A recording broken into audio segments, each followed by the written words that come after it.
IAGenWeb that you're discussing? Yes, it's just Madison counties. Don't know a thing about the others, except we're the best, I'm just sure. And a lot of the people on the state level will say that. When I have interaction with them twice a year, they evaluate us. We have a peer review, and they'll often say, nobody compares to Madison County. This is where I send people when they want to see how it can be done. There's some nicer looking ones, the different organizations, but we've got it going on. And as you can see here in the middle, we just have lots of stuff. We have nearly 30,000 birth records, cemetery entries. We've got 13,000 marriage records and nearly 40,000 obits in our index. So that comes from many, many years. I always tell people I am not afraid to brag on this because I did very little. This has been done for years by Pat and Ida and Mary Welty and Treva Patterson, some people who have moved on. So we're the benefactors of that. So one thing I wanted to look at were the obits, and you guys are probably familiar with that. It's a more familiar one, but we have so many. And when you go into the obit index, you see this is truly the obit index. It's all alphabetical, and you'll see this in multiple places in the website. Death records, we try to keep it consistent. So if we go in and open one of those alphabetical listings, then you've got everybody in between there. And let's pick John Frankelberger. He was instrumental in expanding the Winterset Cemetery from the Old Rock City Cemetery, and headed up the Winterset Cemetery Association for 25 years. So we transcribe these out of the newspapers, or we copy them from the funeral homes. Pat does a month, and then a gal named Kathy Kuhl does a month, and then Beth and I are catching them on the other end. And our current division is Beth does the new ones, and I'm like, we have 3 or 4 a week, 20, 25 ones, and then it's been like 7, 8, 10 deaths. So she's gotten a workout. If we can find a photo, that's pretty easy with the new obits because we take it right off the funeral website. We add that, and then we add a link to the grave site. Again, probably not new to you. You can get back to the obit there. And then Pat alone has added for all but St. Patrick's, all those 30,000 gravestones, has added this link. And we talked about it before, where it tells you this is in Winterset Cemetery, proper that he's buried there. He's in section I and row 7. This one's a little more complicated because it does have sections, but once you get to row I, he's somewhere there in row 7. So we talked a lot about that in the newspaper. That's just really handy for people. They can get a lot of information. I took a 2-sided sheet down to the Winterset Sexton. And I said, what do you spend time with, Tony? Oh, if people just stop asking me where graves were. And I'm like, here you go. Just give them this. It works from their smartphone. It works on their tablet. They can find most of them themselves, and then he can work on the ones that are harder. Any questions on that? Okay. That's something we're all familiar with. A really powerful place that... let me see which way I want to go here. I'm going to do the yellow search box. This search box up here will go across, there's like 40,000 pages behind here. I don't know why everything we have has 4 zeros behind it, but there's a lot of pages back here. So when you looked at those obit pages with all those names, this searches all those obits. So back when I was doing Underground Railroad, if I wanted to look for Underground Railroad, it would go into those obits and pull back people who might have had something to do with it. So it's a very deep search. And I am going to put in Badgerow, which is a last name. I found one that was unusual, but was a good example of what it searched on the site. So it comes up to this page. This is a free search we use. We don't control the format of this, but it brings you up obits of people named Badgerow, and I'm going to take you to the composite census. whoops, later, not right now. It shows you the composite census entries. It shows you where they are in various individual censuses, and I'll be explaining the difference there. So they must have lived here in 1925, 1930. Here's some relatives that had Badgerows, Paula Badgerow of Grand River. So you can see associated family as well. One thing that Pat and Kathy do when they enter that obit, let me go back to John, is there's a field where they enter all of the surnames that are in that obit. And sometimes they are really long. If they get going with grandkids and great-grandkids in their last name, that can be pretty lengthy. So that's part of the search. So John Frankelberger would come up if I search for Bennett, Frankelberger, or Yates, because those are surnames within this.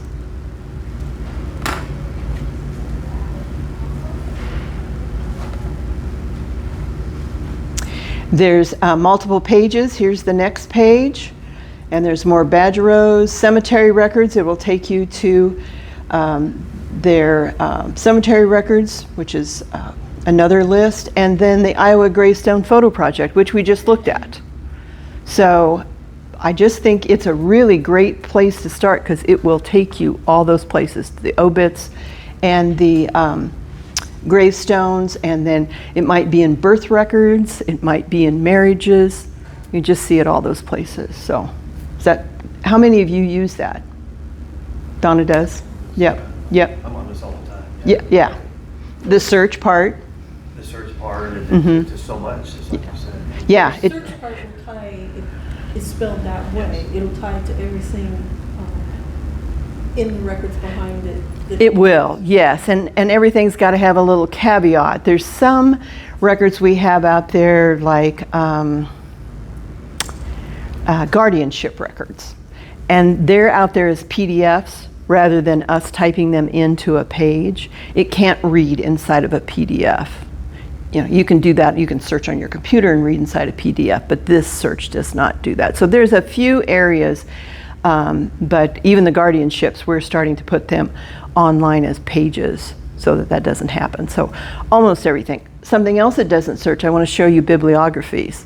Wherever we link out to something else, like we link out to Advantage, where their newspapers are, it can't make that leap. It can just do the pages in our web sphere. I will comment that you can use quotations there if you're looking for a John Smith, right? Not a Abraham Smith or a Linda Smith. I mean, so it works like Google. It does, yeah. And so I always tell people though, because we have a lot of the indexes that are last name first, you have to do Smith John. When you do exact, you do, yeah. Use both. Yeah, you can try. That's a good point. So quotes with the last name, comma, and then the first name? Yes, if let's just do it. So let's do John Smith with quotes, which the quotes mean I want an exact match to that. And we have 41 items, it says up here. And each one of these will say John Smith in it. And it will highlight that for you. So now let's do a Smith, comma, John, which is going to bring up different ones.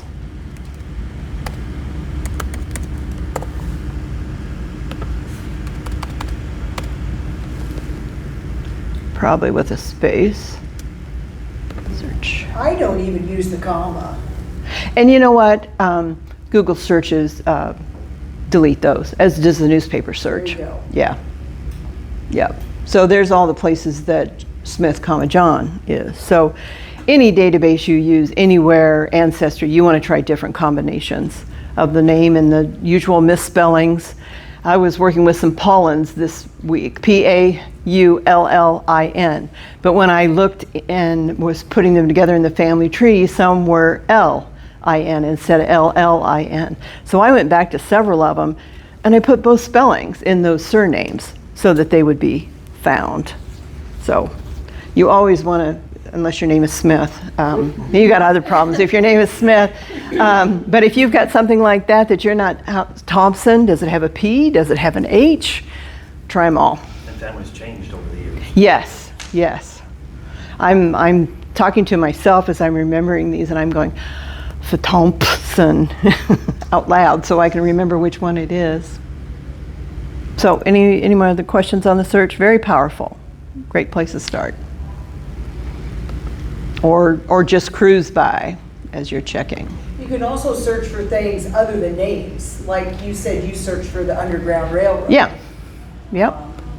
I used to when I was trying to find things about the cemetery I was doing. Yeah. Just to see. You could do Hooten. Yep.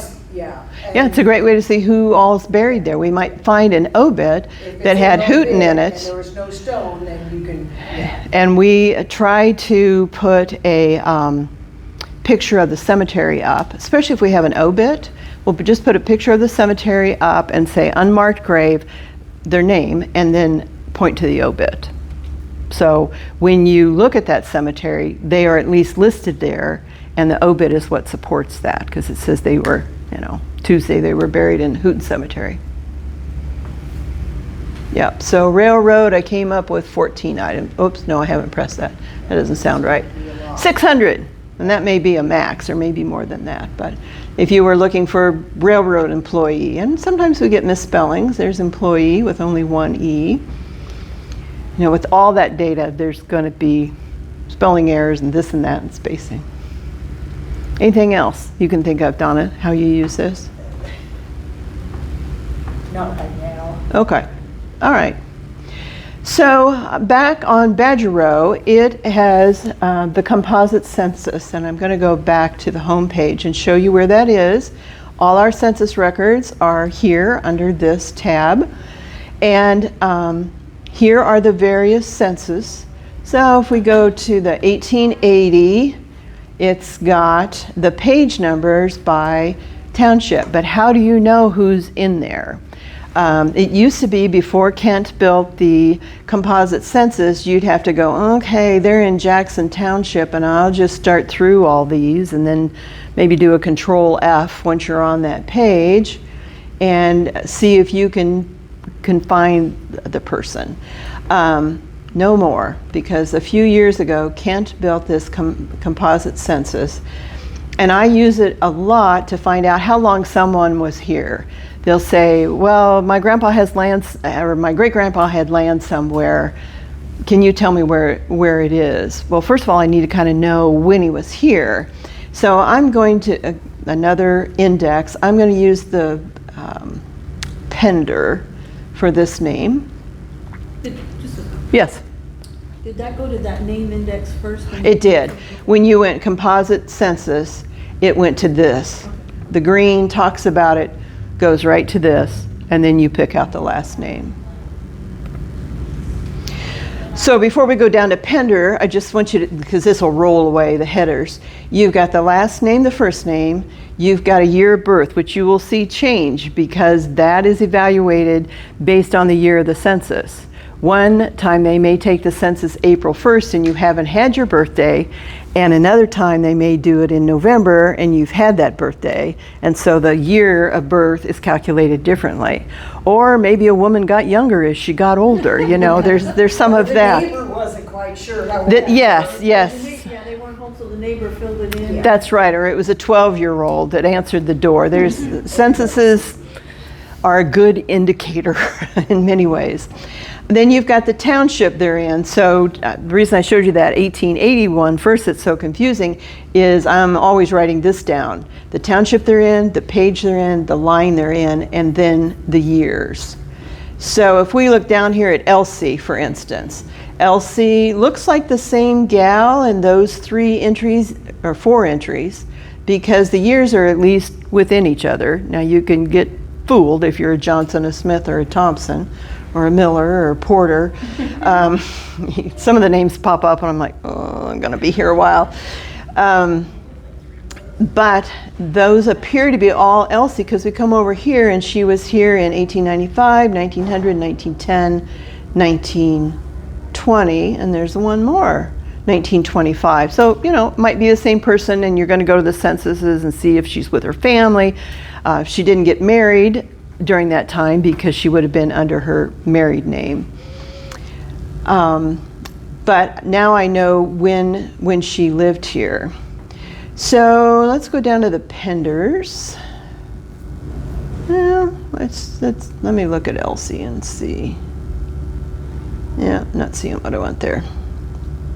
So how do you put the families together if you've got them all by their last name and alphabetical by their first name? So Harvey William, let me look here.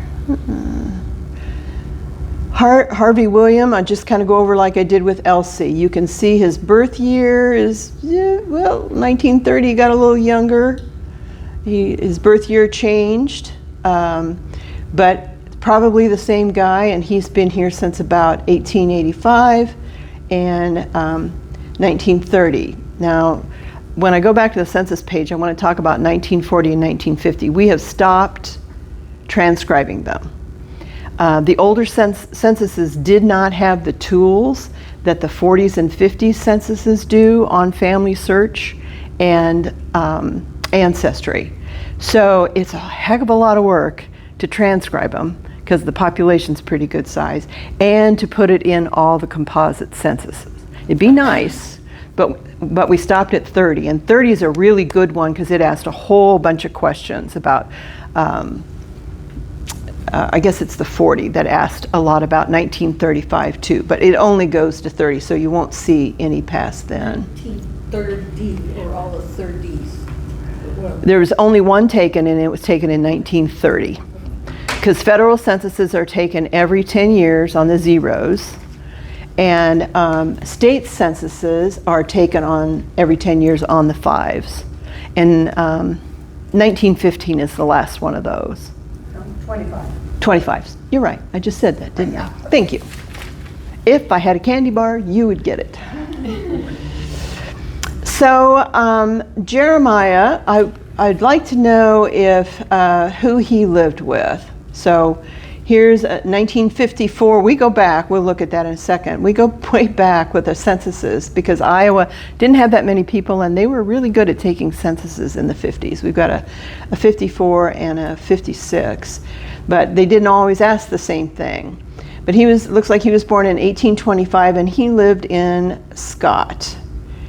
And so sometimes I see this 17A. I go up and look for other people on that page. Here's two more on 17A. He's line 24. Line 25 happens to be his wife because it was the husband and the wife. This is in my family, so I know that. And then James this is a family group. James is in that too. So we're going to go back and look at that in 1880. Scott, 17A, and in the 20s. I don't spend too long matching them up here because I know I can go into the census, and it's going to be easier for me than scrolling back and forth. So whoops, a little too far. Censuses. So let's go back to the 1880 census. Now this starts to make sense. I can go down to Scott, and he was 117. So I'm going to go over to that one. Those are page numbers. I'm going to find 117A, and they were in the 20s. So here, the third column, you go up here, you've got page, line, enumerator, district, and then the dwelling. So this is the household number. So all the people in a household, we're getting a little census education here too, are in the same dwelling. So if I go down to 17A, get down there to the 20s, and find Jeremiah, he's the first one listed in dwelling 375. So that's the start of that household. There's he and Jane, there's James, and they were all in 375. So James was the last one in the 375 household. So if you had two different families living in the same dwelling, my assumption would be same dwelling number, different family number. I don't think there is a family number. Not in the 1880s, there isn't. No, it's right there. That's what Where you're is on. it? You're on family 384, and then it jumps to family 385 right after the vendors. It's both. But it's in a different household. Yes, it's a different house. But if you have two. But yes, you can have that. I have that Yeah, here. okay, Yeah. good, good. I've not experienced that, so good. Glad you, good question. I'm glad you got an answer. Not mine. Just to reiterate that, so the 375 is the dwelling, which, that got assigned by the census taker? Yes. How they do that? Yes. And then you said the next line over, which we can't see the top, is the family number? Yes, So what let's you're go saying back. is- It's not that far.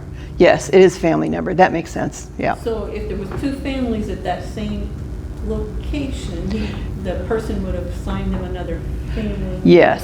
So then you would know there was two different. Yeah.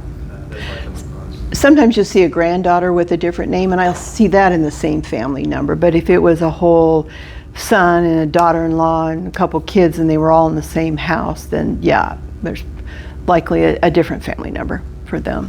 And that's not just Madison County, that was statewide? This is a federal census. Okay. Yep, and there's a lot of free, like the,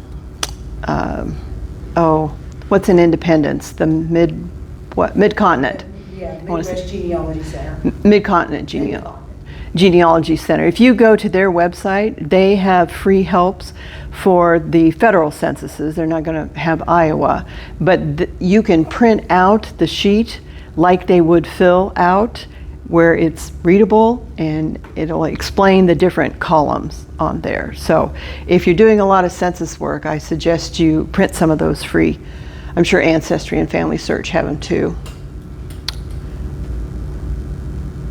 Okay, so we looked at the composite census and we, Does it say on there that, I can't, my last 90 changed, that you don't have anything past 1930? yes, yep, that's where I'm going to go next. So let's look at these old ones. We got 49, 50, 51, 52. Now some of them may be just agriculture ones. They want to know how many sheep you had and how many acres of wheat, or it may just have the husband's name and then say there's 3 females and there's two males. We're used to the older ones. If you get into the old ones that were tick marks, they would split them by age, and they did things like 5 to 10, 10 to 15. Well, where did you go if you were 10? And they did it for years. But they would have tick marks. Iowas just have a number 3. But that can also help. So 59, 60, and then we went to every 10 years. Iowa did do a 73 census. I'm sure there was a good reason. I don't know what it is. And then they did 85, 95, 15, 25, like we talked about. Mortality, I'm not going to go to mortality schedules except to say that those are the people who died in the past year. So if you had someone that died in a 0 year and you're like, well, they're not in the census, well, they might be in the mortality census. Oh, there is a mortality? Yes. Federal, There did you is. say, or is it? Federal, yep, ends in a 0. The 1890 census was mostly destroyed by a fire. So it says up here to see census supplements.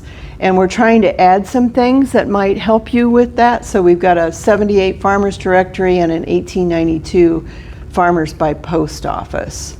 So, you can maybe find a name here that someone was in the area in 82 or 92, 1892. It's not great, but it's a little something.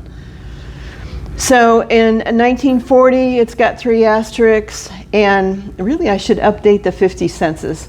I put this out there before the 50 census was released in 2022 because it has to be 72 years later.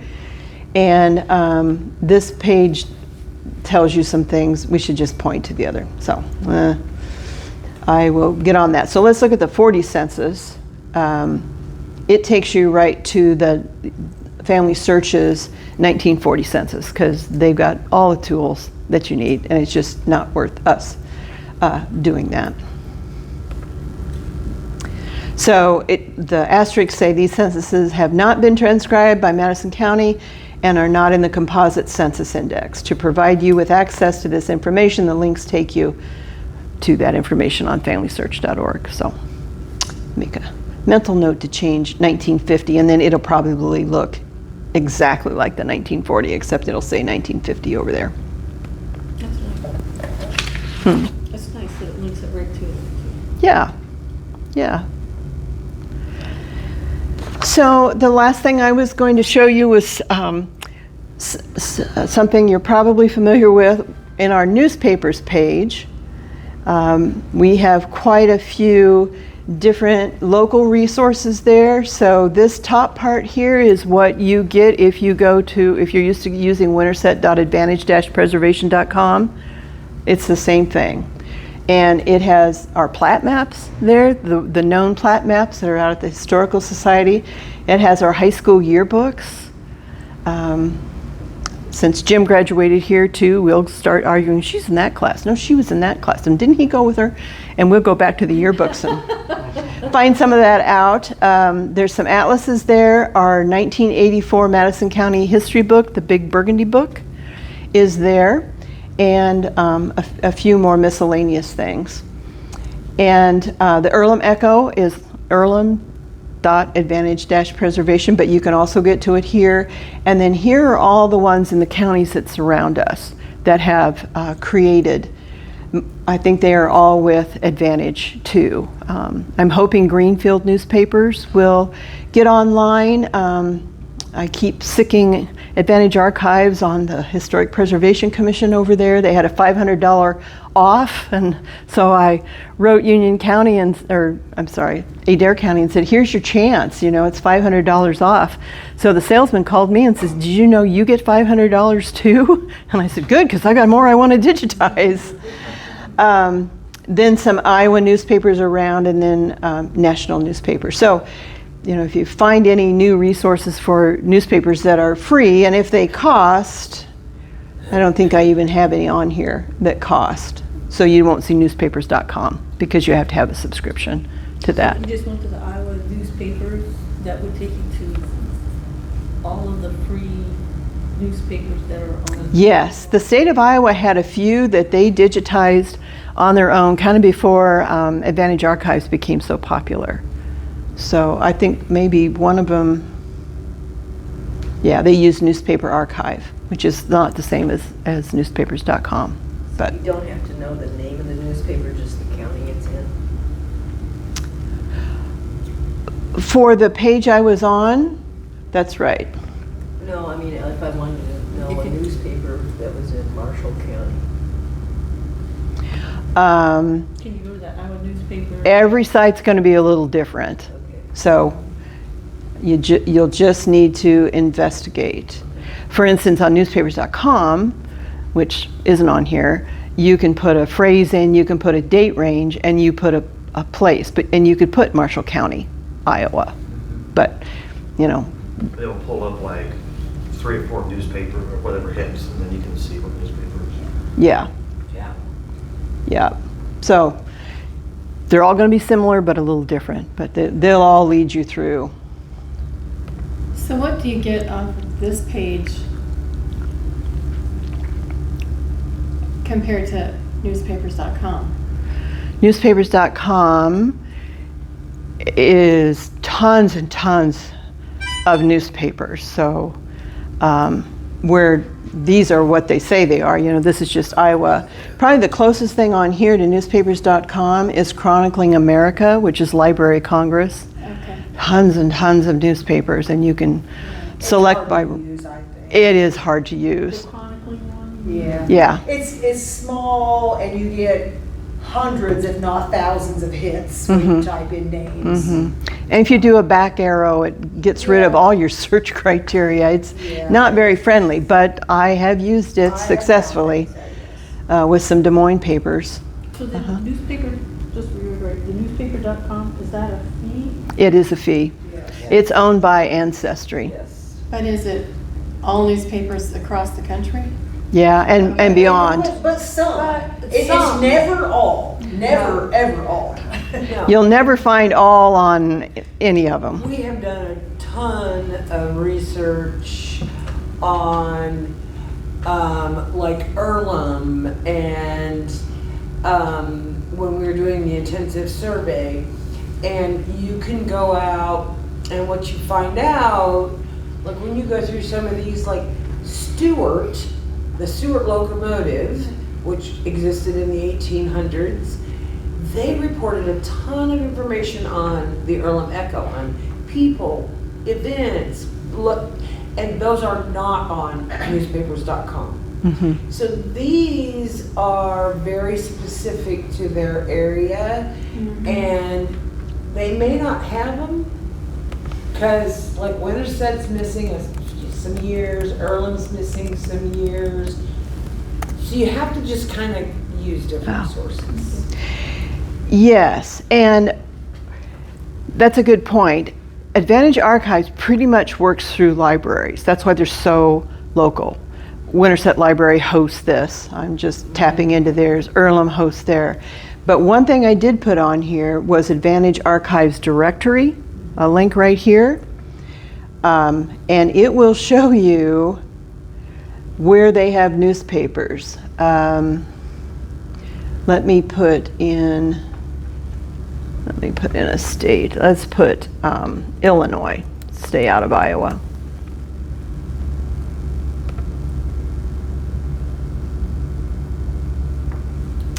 Is it working? Well, I can also make it bigger. Let's just do that. I'd like that to go Oh, away. it's still working on it. Okay.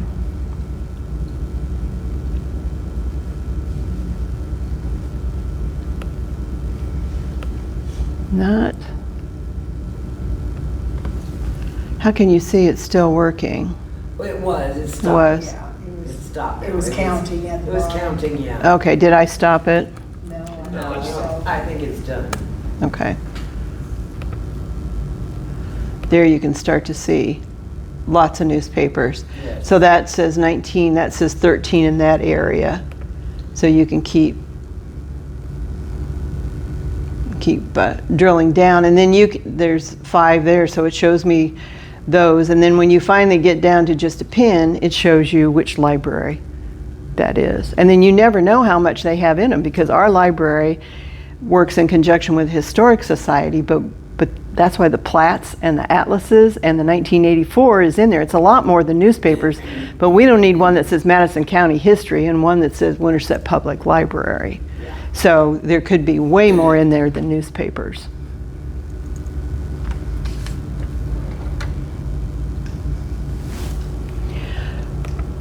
So I'm going to go back to the front page again.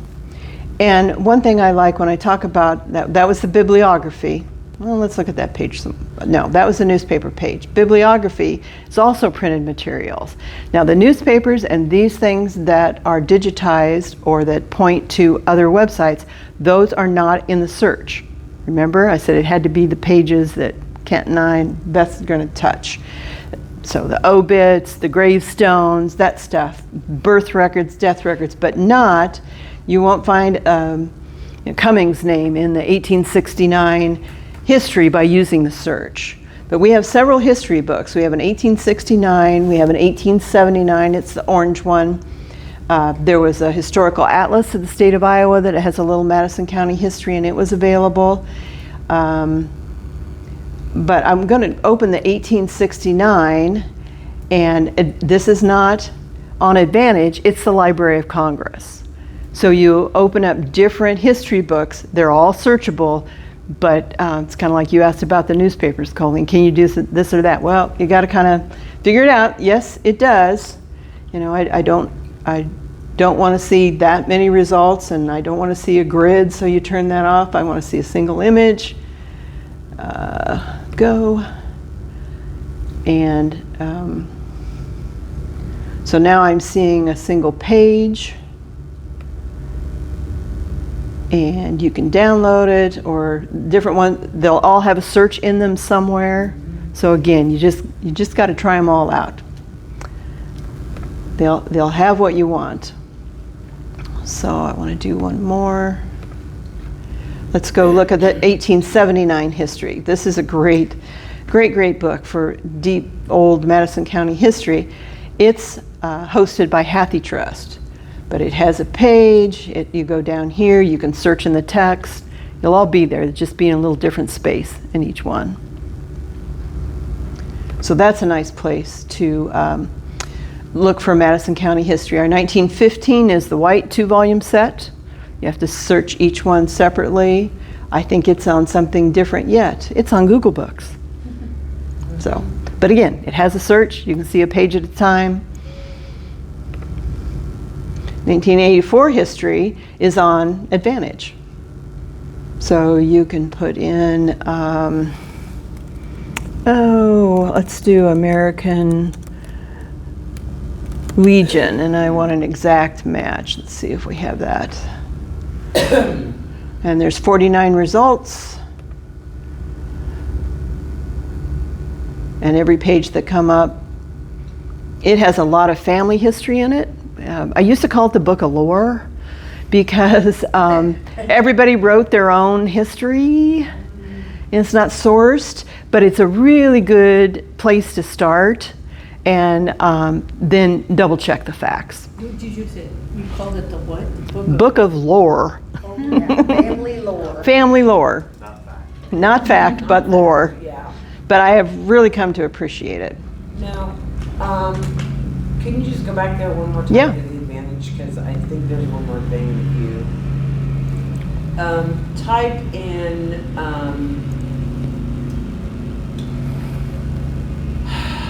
John Armstrong. Do you want to be in 1984, or do you want to just I wanna be general? in the roster. Oh, okay. I want to The soldiers show. and sailors. Yes, Okay. I want to show the. So let me go to the some home here, and options. you mostly work up here, but it has many titles. And so let's look at some of those. So Madisonian is here several ways, because sometimes they call themselves a semi-weekly, and sometimes they were just the Madisonian. Winterset News was a newspaper here for 50 years. It's my favorite newspaper. That editor gave it to you the way he thought it. I would like to meet him. The yearbooks are there. City Limit News was just 1998 to 2001. It was a nice newspaper. It didn't last long. Reporter was also here for 20 years. Review was here for just 6 years. There's more Madison County. But we had the roster of Iowa soldiers in the War of Rebellion, which is 6 or 7 big volumes. And so Advantage said, oh, we haven't seen anyone that's had this. Could we digitize it, and we won't charge you anything? We may charge someone else. And we're like, fine, if we get it, that's fine with us. So if you were looking for John Armstrong, all the John Armstrongs in the Civil War Will pop up in in- Iowa will pop up for you. So it's called the War of Rebellion rather than the Civil War? Yes, Yes. yeah. Like World War I was the Great War, because they thought it was the only one they were going to have. And actually, the Civil War had a bunch of different names. Yeah, In yeah. no wars. Yes, What's supposed to. interesting in those is they will give you actual service records Mhm. along with their approximate age, where they Where they came enlisted. from. Really? Yeah, Yes, where they were born, where Under the they. rebellion, what you said? Yes, yeah. yes. If you're searching for somebody that served, If they were in Iowa. if they were in Iowa, when they Just enlisted, Iowa, yeah. yes. And we tried to work with Truro. The Independent was from Maxburg. There's our plat maps. Boyhood Days of an Old Hawkeye is a book somebody wrote. So those are some of the things that the Historical Society are putting in here. Auburn stuff's in there too, isn't it? That's his. Log Cabin Days in Iowa is a story, but the Boyhood Days of an Old Hawkeye are his boyhood memories. Yep. And they're especially in southeast Madison County. They're very rich. He was a pastor who lived till 90 and wrote sermon books, and he knew what he was doing. Through the Seasons in Iowa was done in 1999. Again, it's sort of a book of lore where you got to put your family history in there, but it's got some nice things. So you can narrow it down by that, or I'm going to do what you asked, Colleen, finally. I'm going to put in John Armstrong, and he's one that's probably Armstrong, comma, John. Isn't that the way the roster is? Yes, I think so. Yes, it Yeah. is. So I'm just going to say I want all those. I'm not going to say exact. And we're going to get lots. But I just want to show you what's over here when it comes back. So 13,000. So. But if you click on filters, it's going to show you all the places that it found it. So I could uncheck, I don't want yearbooks, I don't want the Madisonian, oops, come back, filters. I don't want the I news. usually just clear all of it. Yeah, clear all, that's a better way to do it. And then go down here and like, oh, here's the roster. So I'm going to click those again. And the order is wonky. Yeah, it is wonky, but it doesn't matter. Yeah, and all the rest, I don't want. Though he might be in the boyhood days of a Hawkeye. And then you have to go down here and apply filter. There's always a little bit to learn. But now there's 53 entries and they're all in the roster of Iowa soldiers. So pop one of those open just to, Okay. so they can see that. Yeah, see the format? Oh, that's just the end. Oh, Yeah. it's just the index. I knew you guys wouldn't want that. As soon as I saw it come up, here's one. Yeah, company GS. Yeah, this is what they mostly look like. So it tells you where they lived, where Yeah. they were from, all of that stuff, what they did. Yeah.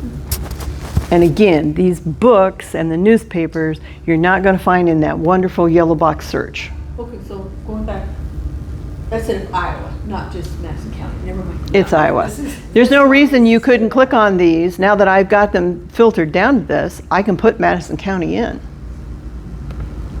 Just for fun. No, I like that, because I got a little bit of it. Madison County and rather than all, because I don't want Fort Madison and I don't want every county, I'm going to say exact. And there's 156 mentions. So there's someone who lived there, but originally from Ohio. Go through all that. Yep. I'm going to leave this unless there's more questions. And one more little thing I want to show you. I haven't been out here in a while. And you know, look how much I'm skipping. But down here we have some general Iowa history pieces. It goes under military records. And No, what- it's not under military records. That's where was she at? So where were we just at? We were on Advantage because Advantage came and asked us if they could digitize those books at the historical It's in there from here. bibliography. Yeah. Okay. So bibliography. All Well, the sources. no, not really. Sorry. We were at, you could get to that at newspapers. Yep. It's in here. And we don't even have that listed here because it's a little more general Iowa. There's always more to do. Where's all the work? And you can be so detailed that it's suddenly confusing. So, we were under newspapers. Or type in Advantage or Winterset.Advantage dash preservation, whatever, or go to the library site and you can get in there too. It's just a link, so there's a lot of ways. The last thing I wanted to show you were a little broader than Madison County. The Annals of Iowa has been a academic journal put out quarterly since 1863, and they just are going to stop publishing that. So, you know, they made it 160 years. Well, what was the Annals of Iowa? What is the Annals of Iowa? It is a quarterly, small magazine, and it is academic. So if you want to write for it, you got to have your sources. You go through a process where professors read your stuff. But it has got, if you want to know about Iowa or about Indians in Iowa or what happened in Sioux City, if you've got people there, it is really rich with life. So they're going to put a And search it's- in that said Burlington, Iowa. Yeah, It's published by the Iowa Historical Society. yes. Wasn't it called Palmitus? That's another magazine. That was a little lighter. You could get in there without all the vetting. Review. Yeah, yep. And there's history and politics. Now, a lot of people on the history side are real disappointed that they're going to stop this because there's nothing else like it. I think we're trying to scare everybody that they're going to take the archive away too. Why in the world they would do that, I don't know. I don't believe that. But you'd be surprised. We had an Indian chief here named Johnny Green. Not being disrespectful, that's what he was called, Johnny Green. Here in Madison County? Yeah. And after the Indians were all gone, the Indians came back and did their sugar camps and different things. They were often led by Johnny Green. So I put Johnny Green in there, and I got 8 pages up with his Indian name and all about his life. So, you just never know what you're going to find out there. So I just want to mention that. It's probably not going away. And the last thing I'm going to talk to you about is Iowa County Histories. But it does more than Iowa County Histories. This is 3 different pages. Alabama to Indiana is what we're looking at. Or I'm sorry, it's not. We're looking at Iowa to Nebraska. Iowa just happens to be the first part of that page, so it's there. And then New Hampshire to Wyoming. So if I've got family in Sullivan County, Tennessee, and I want to know more about that and what was going on in that time frame, I would go to Tennessee. I think I have the right. You're gonna have to go way down. I'm going to have to go way down. Now, was it Sullivan County? There you go, Tennessee. Yeah, it was. There's one from 1909, which is a little late in the county histories, but it happens to be Google Books. So like the rest of them, it's going to be various places that have that. But some of these, where am I here? Pennsylvania. Pennsylvania is an old state. And they've got all kinds of old, if you had somebody in Bedford County, you could read about them in 1840, maybe not read about them, but you can read about Bedford County in 1846 and what they're experiencing. Is this newspapers we're reading? Or? No, these are like our, the 1879 Orange Book or the 2-volume white 1915. Okay. Donna? I think it's really important that you spend just 3 minutes on the Madison County family tree, Okay, because okay. But this section I think was it's under- really helpful. This section was under what again? It is not aptly named. It is under Iowa County Histories. And I kind of buzzed by that, but here's all our counties and all our histories. So if you've got somebody in Adair County, why not go read about what was going on there in 1884?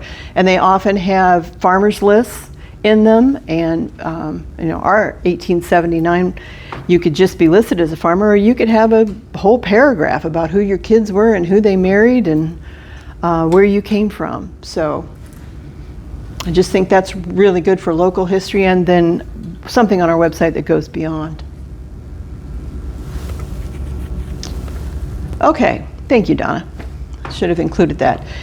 The family tree is has about, well, it's got over 100,000 individuals on it. So when we get these obits each week, we look to see who their parents were, and we use another piece of software called Roots Magic. It's a lot like Legacy, Family Tree Maker. It's in that vein. And we look to see if their parents are there, and we add them in the tree. It's just a family tree, but it's all of Madison County with all these people.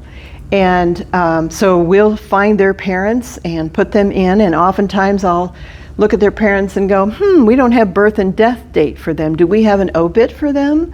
So I'll go look at the obit and put in the mom and dad's birth and death date and their marriage date, and then they have that child, and it's like, dad died and he mentioned 3 other people that lived in Madison County where I bet they're dead too. And so go through the obits and we keep building the family tree. Donna, have you got a limited time frame? What do you mean limited? Well, I couldn't find my parents on there. You had to have lived here for what, the first? We say we have people who lived here without their spouses and siblings who didn't. Now, I will add a mom and dad that didn't live here with just very basic information, maybe just their names, the fact that they were married so the kids are legitimate, and mark that they're not living. And I'll do that. I had one of those this weekend because I found I had a brother that died recently, and there was a sister that died about 15 years ago. Well, want to connect them. So I just put the mom and dad in, and then the brother and sister can be by each other in the tree. So have you got a name for me to look up? I'll give you an old one, Samuel Bunn, B-U-N-N. Okay, so it's got a search. Let me make this a little bigger. You use the name index, and back here I give a hint, search by surname index. So you know when you get there it's the name index. And let's just do Bunn. There's not very many, so it's maybe 20 people. And so it shows me the few that there were. If you've got Smith, it may say this is page 1 of Smith's and page 2 of Smith's. But Samuel.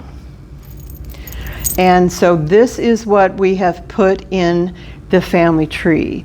Now I can tell this is Judy's work, who was a past county coordinator, because she did a ton of family research on her own, and she entered censuses. We're not going to get rid of that because, you know, volunteers are working on this, so this all ought to be checked. Again, this is just a hint. But today what we do when someone dies, if we have the information, we just do the birth, the marriages, death, and burial. And we source them. On the death, we source it with the obit. So we've given you the basic facts, we've thrown you to the obit, and you're on your own. Because we can't do everybody's genealogy for them. And then you scroll up to show the family connections. So you have it as an individual, that says individual page. This says show families, and you can show lineage. Now, we don't have anything back from him, but we can take the arrow that way and find a daughter and who she married. So it's like a family tree that you build on Family Search or Ancestry, but we're just limited in what we do for you. Now, Glenn York, if you guys were here in October, he came and spoke to us. I'm glad to take corrections on this. Again, 100,000. I only screwed up about 6 of them. So I'm sure there's lots of errors out there. He would like this family tree to be absolutely perfect, so he sends me Things that he finds. information. Yeah. So he sent me an email last week and said, here's the first 19. And I'm like, okay, Glenn, it's in the pile. Yeah, because he's done his own. He doesn't need me to do it, but he's thinking of others that might want to come here and look at the Travises and the Yorks. So I respect those. Yeah. Over here, we looked at the name index. Pedigree is a quick way to get to that same chart. There's a link back to madisoncounty.org. There's a link to the gravestone photos. We just added those for convenience. So it really mostly is just the name index and the pedigree. Kent did not like this picture. He said he thought I got the loneliest picture I could ever find. But this is the delicious apple. And you want to put leaves on your trees. So It doesn't have the fence that it has. no, but I love that picture. Looks like a cold November day. Corn's been picked. So anything else you use or wanted to use or want to question? Okay, hope you found out some new things to try. And be brave, you can't hurt anything. So, I do have a question. Yeah. You talked about the cemetery section link that was on one of those pages that you reviewed. And I believe that was the Winterset Cemetery. Yeah, it has all of them. But does every cemetery have a link? All except St. Patrick's. yes, and it's going to. It's a mess, isn't it? That's just the location. It still has links to the obituaries. if you Yeah. want. But They I mean, all have the that. link that shows what row they're in. Yeah. Only St. Patrick's does not. Okay. And she's working on it. So, and there are some that I have gotten done. Yes, I'm starting to see those. Yeah. Let's This is alphabetical. see if I've got So it. where would you go to find the list? Well, here, let me show you this. St. Patrick's is on I'll use St. Patrick's as an example. You've got 2 search fields and they can be either surname, first name, or cemetery. So let's just do cemetery and put in St. Pat's.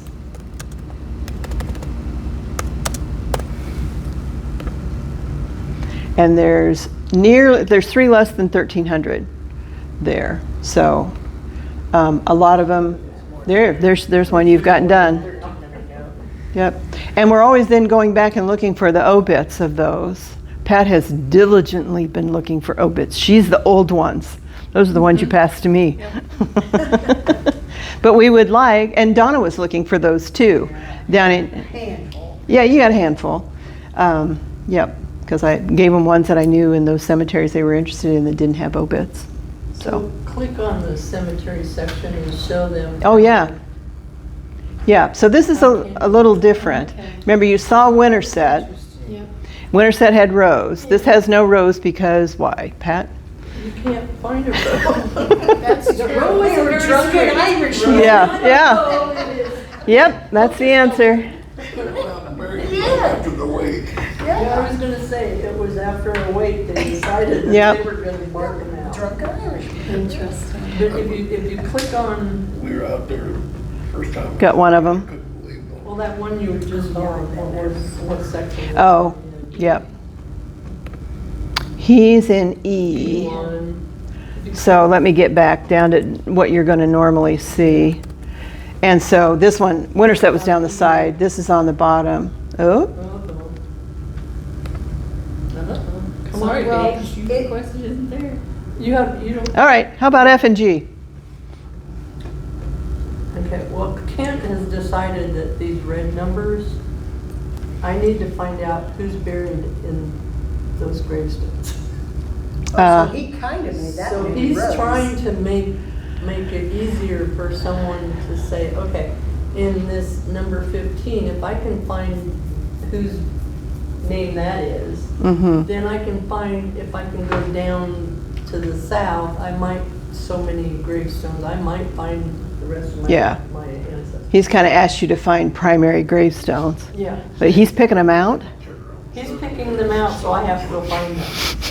Oh my. Okay. It's been a very joyous. Yeah, I bet it has. I bet it has. Yep. Okay, I'm going to end there. So thanks. Hope you learned something. Well, thank you very much. Thank you, thank you, thank you.